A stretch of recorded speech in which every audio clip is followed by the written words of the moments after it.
Hi, my name is Audrey McKinnon. I'm 38 years old, and just 2 years ago, I was diagnosed with ADHD.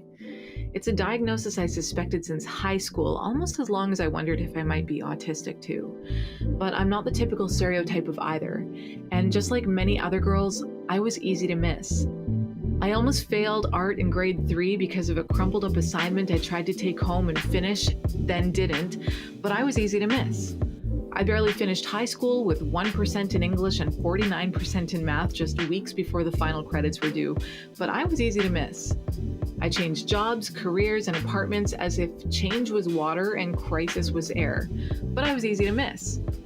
Just like many girls, I was found to be depressed and anxious or just dismissed in the doctor's office. In the real world, I was lazy, disorganized, and weird at best. At worst, I was a problematic, burnt-out employee and alcoholic, and as a consequence for my impulsive decisions and misjudgments, there were times I was homeless and hungry. Like many girls my age, just finding out they meet the criteria for ADHD, autism, or both. Only now, after decades of shame for failing so badly within the framework of neurotypical expectations, like many girls my age, I was misdiagnosed, dismissed, or missed altogether. And so that's what this podcast is about. It's a collection of stories to start correcting the narrative about ourselves because we deserved better. And it's not too late to start now.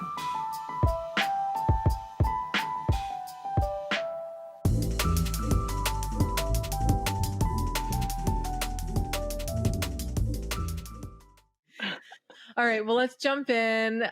First of all, welcome. Thank you for joining me, Kristen. Thank you for having me. Absolutely. I'm wondering if we can start by with the building blocks, the beginning. Tell me what Girls Club is. So Girls Club is basically a social group for kids with diverse abilities, for girls with diverse abilities. We've been compared to like Girl Guides, but you don't earn badges. And the thing that's a little bit different too with us is we meet once a month and the parents stay to support their children. So we have brothers that attend too, so it's not just fully girls, but yeah, so it's great. It's a really good opportunity for girls to meet new friends that are similar to them, right? Like they understand their struggles and things like that. So, and the parents make good connections too. And what made you want to start this chapter in Prince George? Well, last summer I was looking, it was near the end of the school year, and I work as a youth care worker at one of the inner city schools here in Prince George. And usually that time of year I start looking online and stuff for things happening in the community in the summer that I can pass on the info to the families. And I came across the Girls Club website and I'd never heard of it. So I was like, oh, what's this? And I was looking at it, and then it says like, if you're interested in bringing a chapter to your community, please email. So I sent an email to Vicky, who's the founder, and we started talking. And at first I was like, oh, I don't know if I could commit to doing that myself, right? Because I was thinking it was every week, and I'm like, I have 2 jobs, might be too busy. And then she said, well, it's a minimum of once a month. And I was like, I could do that. Yeah, sure. So we launched last July. We actually just last weekend had our 1-year anniversary party in Northern BC. So yeah, it was really good. And I have a really good group of volunteers that come out to every event. And it's been awesome. It's the very first event that we had last summer. We did a big picnic, and the families were just like, oh my God, thank you for bringing this. And we so need this, and this is great. And it's just been going strong from that day. Well, I want to tap into that thought of we need this. Why is it important? Why is it needed? Well, in Northern BC, there's not a lot for services for youth with autism or ADHD, different neurodiverse abilities. and it's hard for kids to join things and feel accepted, right? I mean, everywhere is, tries to be as inclusive as possible. But when kids go and there's not other people like them there, then, they feel left out, or, they might not, it just might not work out for them as well, right? So I know, like when my own daughter was young, she had a hard time fitting in with things, and we tried many different things for her to join, and it was hard, right? So, and a lot of the autism organizations that put things on, like they're amazing, but when you attend those group activities, they're primarily boys. So there's not really a lot directed, targeting the girls. So that's been great, but to have something now. It's incredible. And I wonder about your personal experience with this as well, because, the focus of the podcast is on women and girls who were missed by diagnostics. And obviously this perspective of what you're doing in the community right now is really important. But I also wonder about your own experience with either ADHD or autism. Yeah. So 2 years ago now, I was diagnosed with ADHD. So it's funny because my friends would always joke like, "Oh, you have ADHD," and I just was always just busy doing things, and I had like 20 things on the go at once, and so I was officially diagnosed 2 years ago, and did the whole medication process and all of that, and I'm a lot more organized now and get more things done. So that's been good, but just understanding of my own self too it was like, okay, like now that makes sense, right? Like, well, that's why, my brain thinks the way it does, or whatever, right? So, or, I need to do this. Well, other people need to do that, Yeah. things like that. And so it's nice too for me to see the families coming, and I kind of know where the girls are coming from.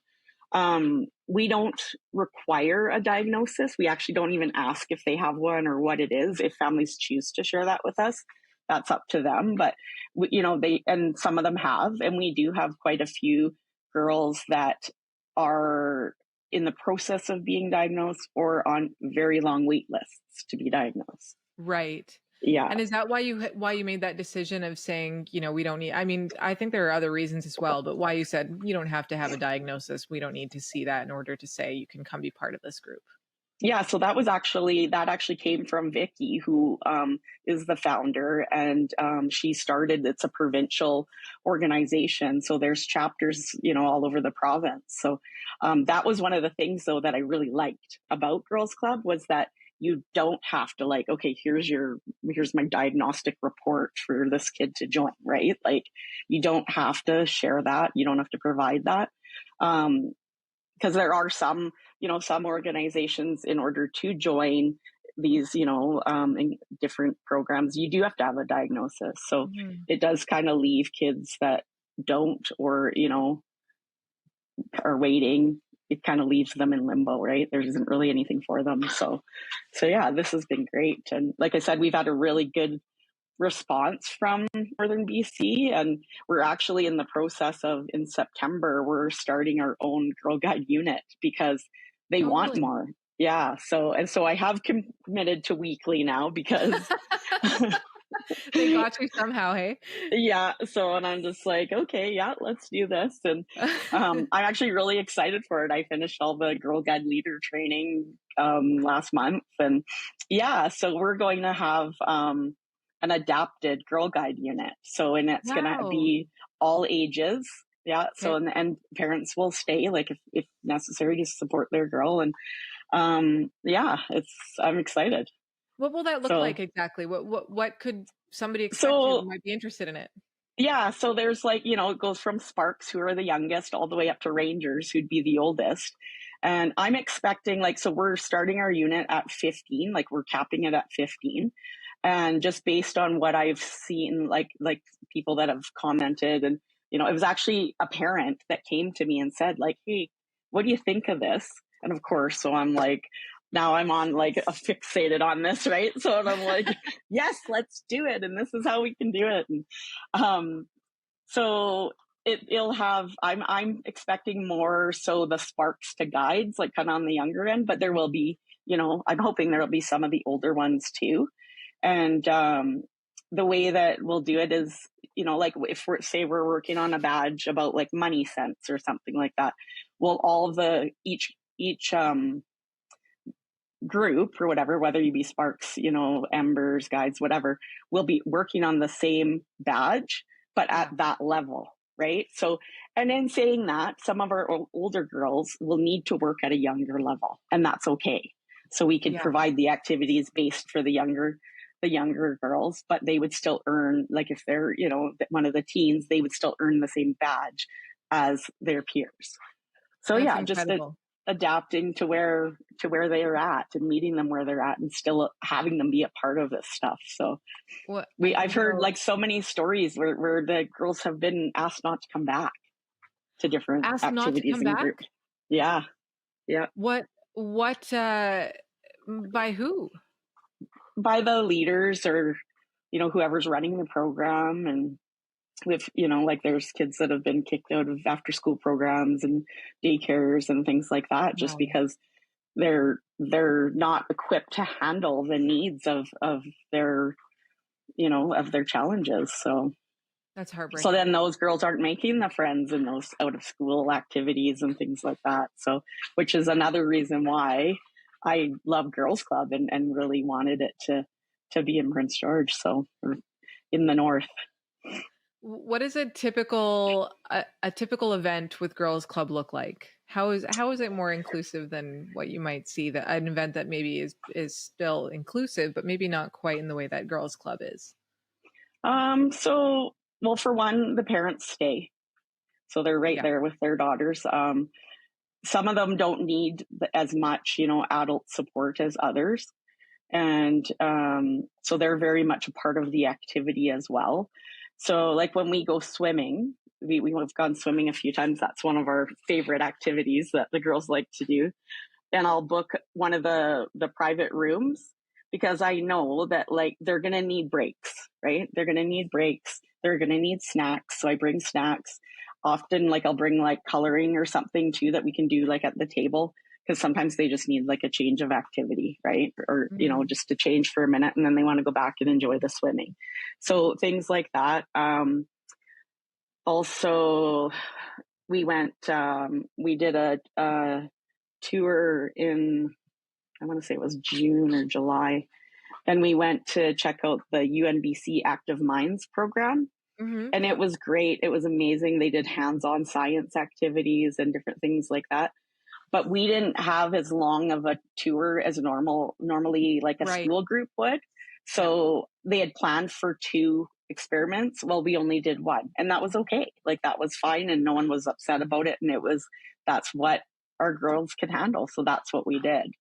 So instead of like, pushing to try to get through what's, expected, from someone else's point of view or whatever, we just like, and I talked to the people at the beginning because they said, this is what we have planned. And I had said, okay, like let's reassess after the first activity and see where they're at. And and they were ready to go. So the girls didn't know there was another activity and like that was something they were missing out on. Right. But it was just, you could see clearly that, okay, this is enough for our girls. And they loved it. And it was a positive experience. So I'd rather them have a shorter positive experience than a longer one that ends badly. Oh, absolutely. Yeah. And I hope and I'm sure parents tell you this all the time, but I hope that what you're doing is really incredible and probably having definitely having a lasting effect on some of these girls' lives. Thank you. It's really meaningful. Yeah. How do you feel at the end of a day when you've been working with these kids? It's pretty rewarding. Yeah. Yeah. So it's, when we do little celebrations, like I make it, like I go all out, right? Because these are also kids that often don't get invited to birthday parties and, like things that they get left out of a lot of things their peers do. And so, I give them little goodie bags and things like that. And we just really make a big deal about it, right? But we make a big deal about it in a way that they can handle. Yeah. So Yeah, we did in July. We had at our 1 year celebration, we had a petting zoo. We did a picnic at the park and we had a little petting zoo there, and the girls loved it. They loved it. But it was really good because we had lots of other things there too. So there were a couple of girls that didn't want to go in and be hands on with the animals, but they enjoyed just as much watching and could see, they could be right there and still see it, still be a part of what was happening. Yeah. So it was, yeah. And that's another thing that I do really try to make sure that we have is multiple activities. Not only for, sometimes they just need a change, but not everyone likes the same thing. Right. Yeah, So absolutely. mhm. I've heard from people who maybe don't understand, what it's like to have different abilities and to get lots of people in a room. I've heard people make comments like, well, why should we have to cater to everyone? What would your response be to that? Because you're doing such a good job of, it sounds like, of catering to many different needs at the same time.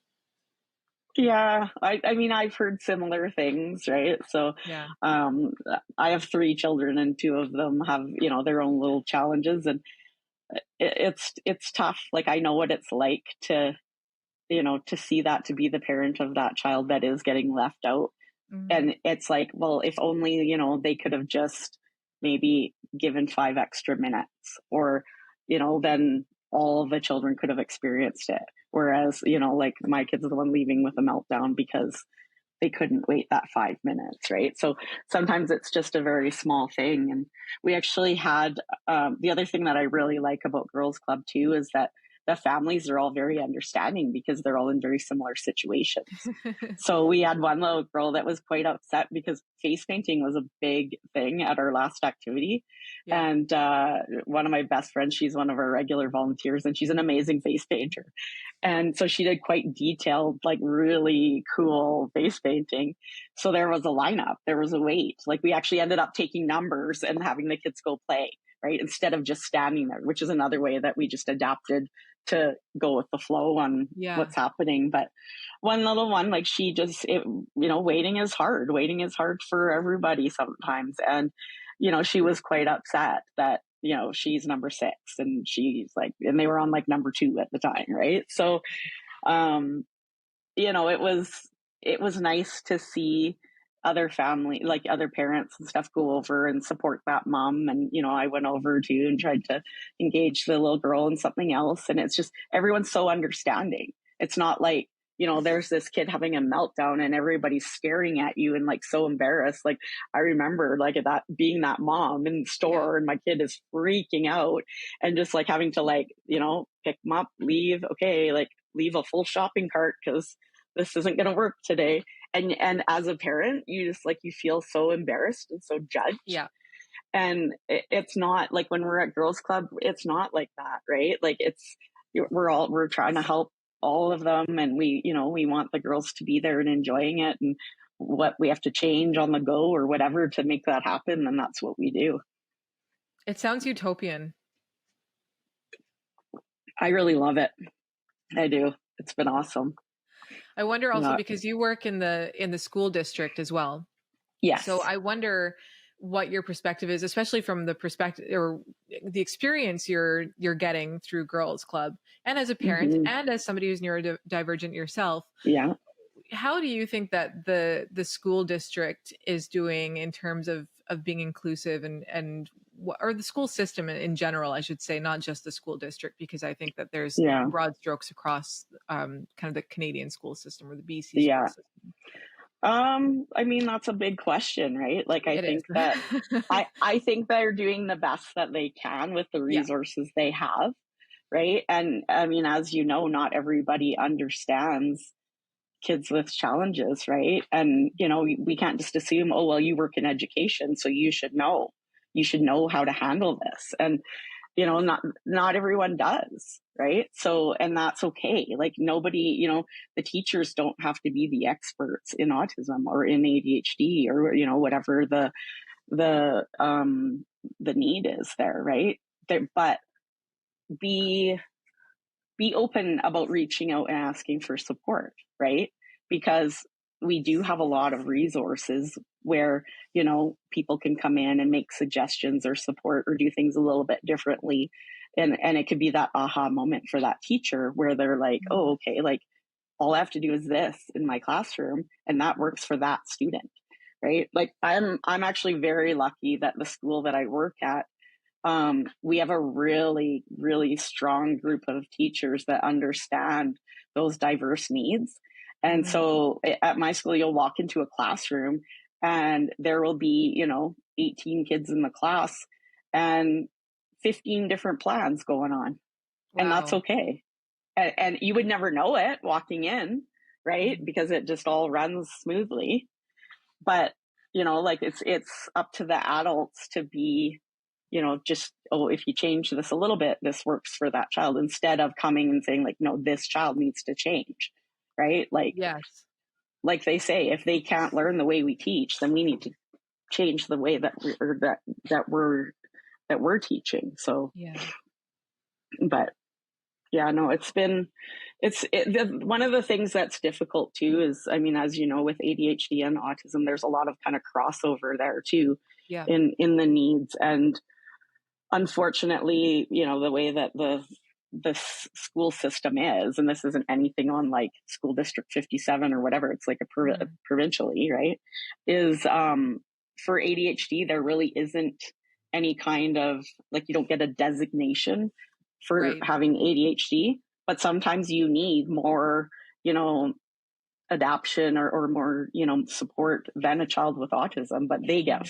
they get funding and support, whereas, that child doesn't. So I think schools are becoming more aware of that and do a really good job in supporting kids regardless if they have a designation or not, right? So that's been really good to see. But it's, I couldn't imagine like being the person that has to, look at this pot of money and say, okay, we're allocating this much for EAs, when that that's not even going to like touch the amount of support that you need, right? Like anything helps, but it's just, that's all there is, right? Let's break down some of these terms as well for people who aren't necessarily in that world. But EAs is educational assistants, and that's the adults who are kind of assigned to kids who have different needs. And then there's designation was the other one you said, and that is an educational tool, or how would you describe what a designation is?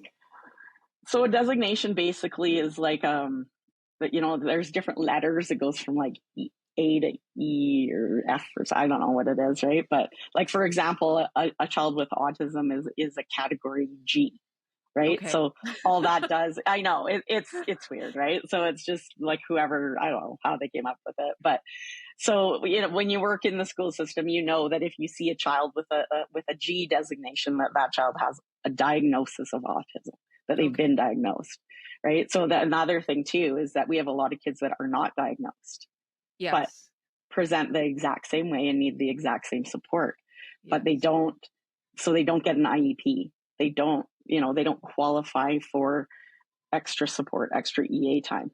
But it's like what I've seen a lot of change, whereas like, it used to be that the EA would be assigned to the child, to the student, right? Whereas now they're assigned to the classroom. They're there to support the classroom.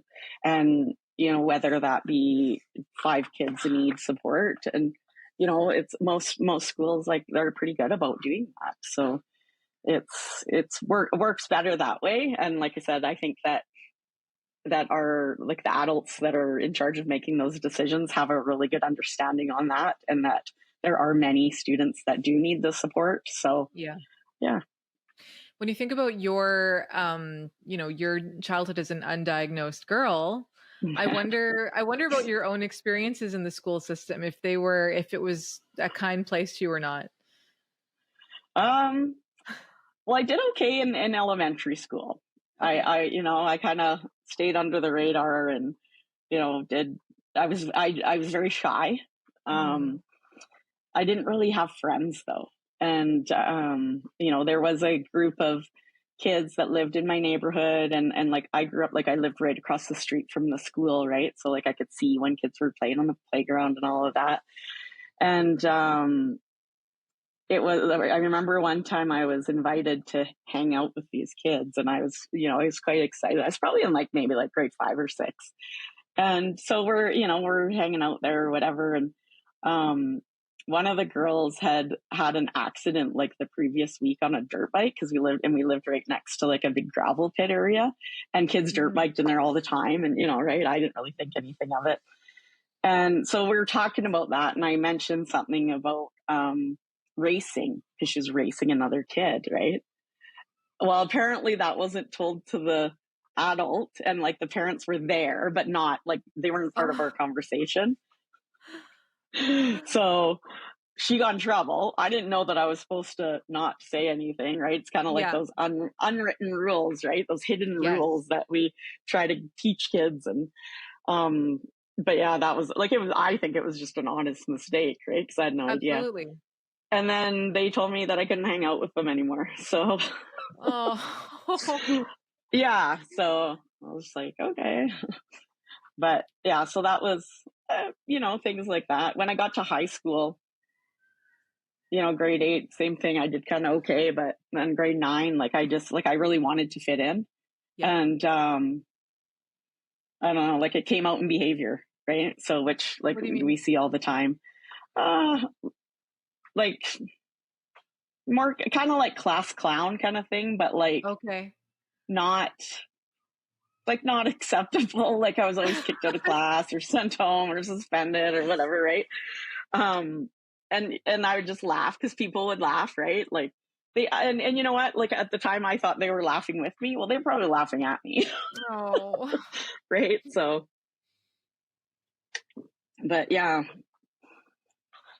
Out of high school, like I did have I had one really good friend, and she's still my friend to this day. Like she's amazing. And awesome. She's the one that did the face painting at Girls Club. So really? I love that. That's full circle. Yeah, exactly. Yeah. So she's always really been there for me. And so it's been good. Yeah. And she moved away to Calgary for years. So, even through like as we were adults, we still like remained very close, whether it be on the phone or visiting when we could. But then she moved back to Prince George, so a couple of years ago. That's so that's good. been So nice. she's moved back now, and and that's why she's able to help with Girls Club. Yeah. So it's been good. Yeah. Do you think that a younger version of yourself would have liked to have attended Girls Club? Do you think that it's the right kind of place for little Kristen? Yeah, absolutely. I did it. I was in Girl Guides. I was a brownie. Yeah. But again, like I was like, also like I was the kid that had a hard time, like staying away from camp, right? Like, or staying away from home. Like, so camp was hard, right? Cause like I needed that routine. I needed to sleep in my own bed, right? Like it just it was hard. Right. So, absolutely. But yeah, I was lucky though in brownies, because our leader was one of my friends, my mom was friends with her, and she had a daughter my age. So we were friends. So we spent a lot of time together prior to joining brownies. So it was someone that I knew and was comfortable with. But yeah, so that really helps. I actually really struggled in brownies as well as a kid. And I know my mom was trying to do this great favor to me and my sister as kids. And it was the hardest thing for us, and particularly for myself, just to fit in. And I mean, I don't think I got very many badges or anything. Like I just, same with me. With a lot of stuff, and just coordination and weird internal rules I had for myself, that some really rigid thinking around certain things and weird interpretations that made me just really uncomfortable in the environment altogether. So I think that little Audrey would have probably really appreciated your exactly. Well, because we want to fit in, right? We want to fit in. We want friends. Like that's human nature. So like I know even growing up, like my brother played hockey and my sister was in dance, and they were always like very involved in those things. And I played softball, but it's like that 2-month thing, right? So it's not like you have something all the time like they did. And as a teenager, I actually found boxing, and then and that became so I did that all through high school, and actually even like my early 20s. And I loved it. And it was, and it's interesting to look back now, right? Because like the team stuff was harder for me. Like even playing softball, like I never felt comfortable, right? Yeah. Like, um, boxing, I loved boxing, but it's so individual, right? Yes.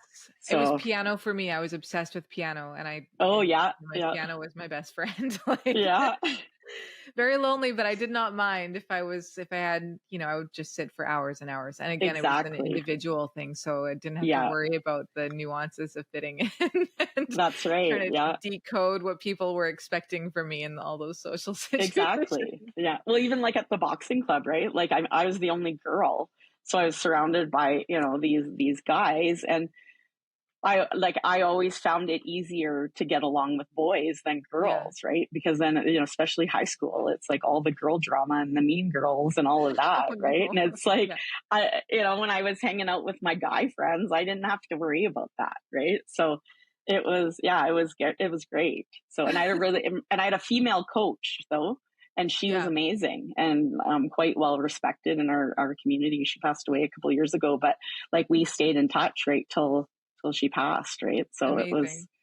yeah, Do you yeah. still pick up the boxing gloves? I do occasionally. Yeah, we have a heavy bag at school, and Yes.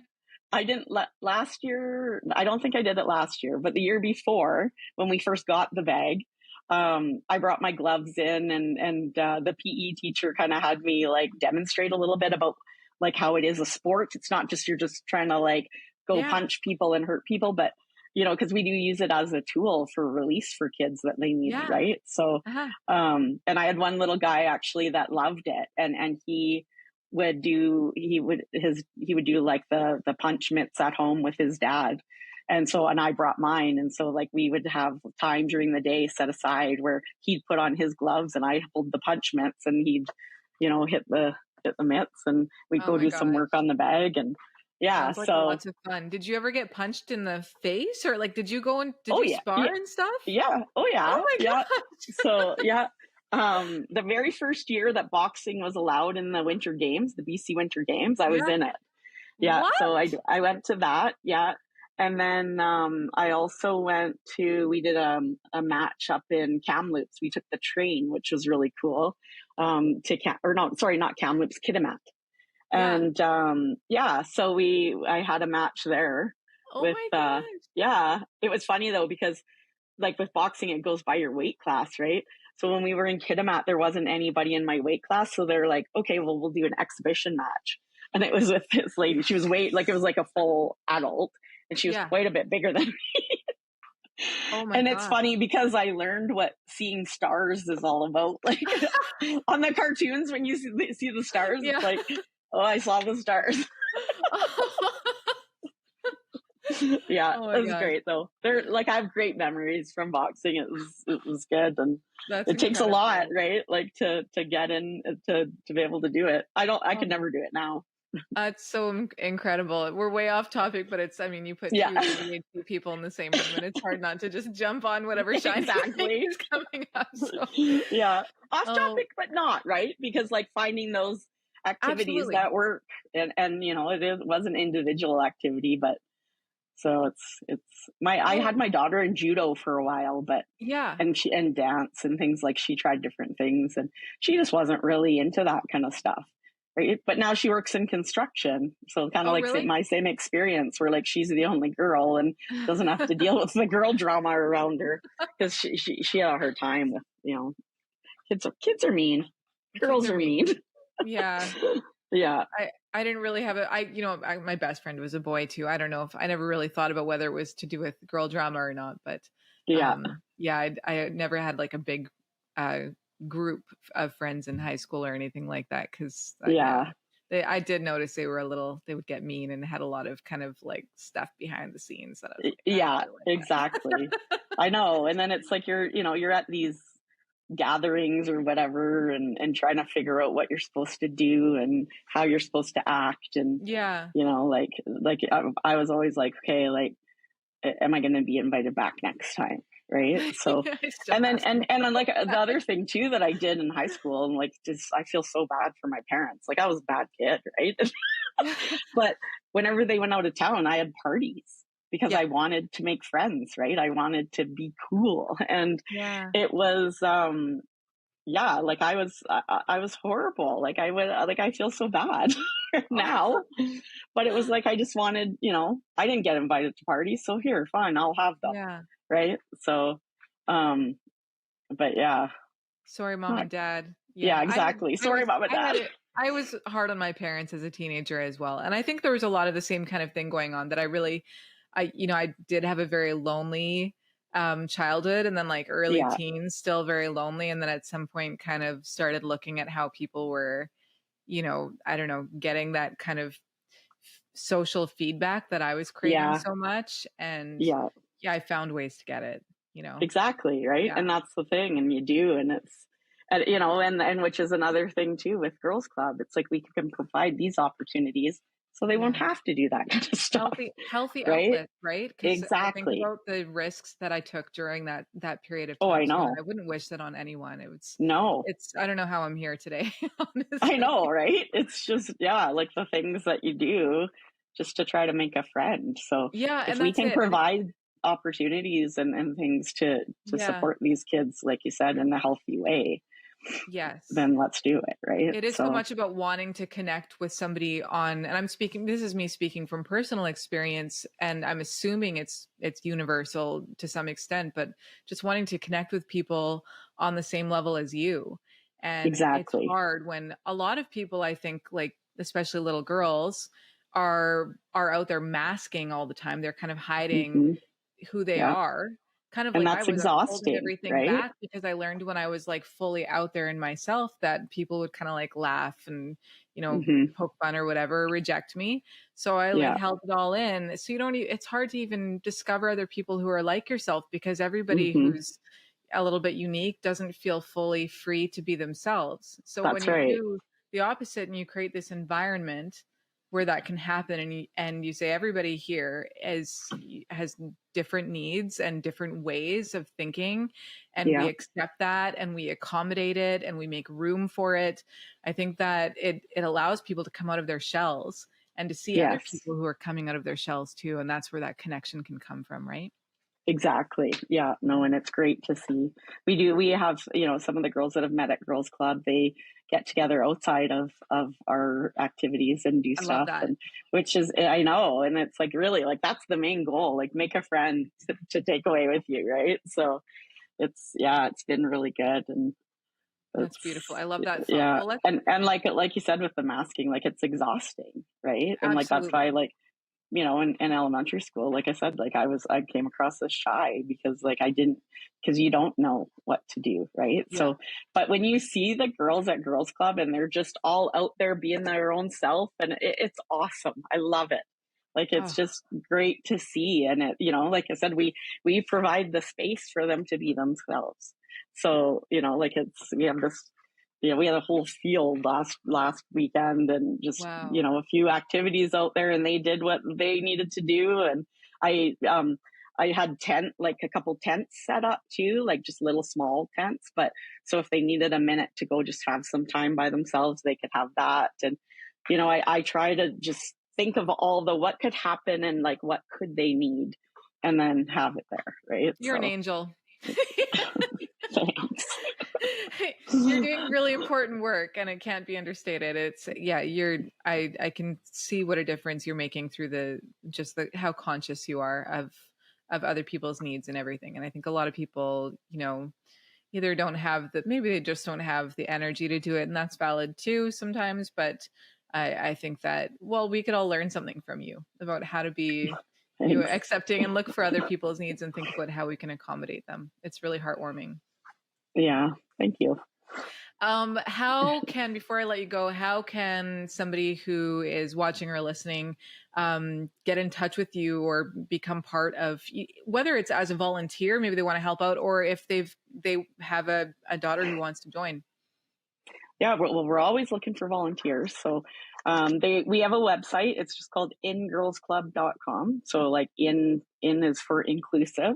So you just go Okay. www.ingirlsclub.com, and that'll bring you to the provincial website. And then on there, I think that it's like, I think a join us tab. I think there is like at the top of the screen. And you either click on membership or you click on volunteer. They're both there. And so that's another thing too, that unless you actually sign up as a member, you don't get the information on where our activities and our events are. Okay. Because we do host activities and stuff in public places, like at the park, and we weren't turning people away, but that's also how some people became members, right? They saw us at an event. So once you sign up as a member, then you'll get the emails of where the events are and the activities that are happening. So then that also kind of keeps our size down, right? To not overwhelm the girls that, it's easier to go to something with 20 people than 120 people, right? I mean, you don't have to tell me that.